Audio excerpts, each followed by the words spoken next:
T20 ലോകകപ്പിൽ നിന്നും മുൻ ചാമ്പ്യന്മാരായ ഓസ്ട്രേലിയ പുറത്ത്. ഇന്ന് നടക്കേണ്ടിയിരുന്ന അയർലൻഡ് സിംബാബ്വെ മത്സരം മഴ മൂലം ഉപേക്ഷിച്ച് രണ്ട് ടീമിനും ഓരോ പോയിന്റ് ലഭിച്ചതോടുകൂടി സിംബാബ്വെക്ക് 5 പോയിന്റായി. ഗ്രൂപ്പിൽ രണ്ടാം സ്ഥാനക്കാരായി സിംബാബ്വെ സൂപ്പർ 8-ൽ കടന്നു. ഇന്നലെ നടന്ന ഓസ്ട്രേലിയ-ശ്രീലങ്ക മത്സരത്തിൽ ശ്രീലങ്ക വിജയിച്ചതോടുകൂടി 6 പോയിന്റുമായി ഗ്രൂപ്പിൽ നിന്ന് ശ്രീലങ്ക ആദ്യം സൂപ്പർ 8-ൽ കടന്നിരുന്നു. 3 മത്സരങ്ങളിൽ നിന്ന് 2 പോയിന്റ് മാത്രമാണ് ഓസ്ട്രേലിയയ്ക്കുള്ളത്. സിംബാബ്വെയോടും ശ്രീലങ്കയോടും തോറ്റതാണ് ഓസ്ട്രേലിയ പുറത്താകാൻ കാരണം.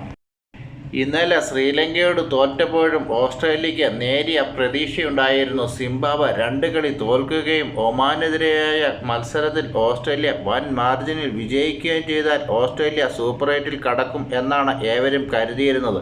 എന്നാൽ ഏവരുടെയും പ്രതീക്ഷ തകിടം മറിച്ചുകൊണ്ടാണ് സിംബാബ്വെ അയർലൻഡ് മത്സരം ഉപേക്ഷിച്ചത്. ഇതോടെ ഈ ലോകകപ്പിൽ പുറത്താകുന്ന ഏറ്റവും ശക്തരായ ടീമായി മാറി ഓസ്ട്രേലിയ. നിങ്ങളുടെ അഭിപ്രായത്തിൽ ഓസ്ട്രേലിയ ഇതിന് അർഹരാണ്?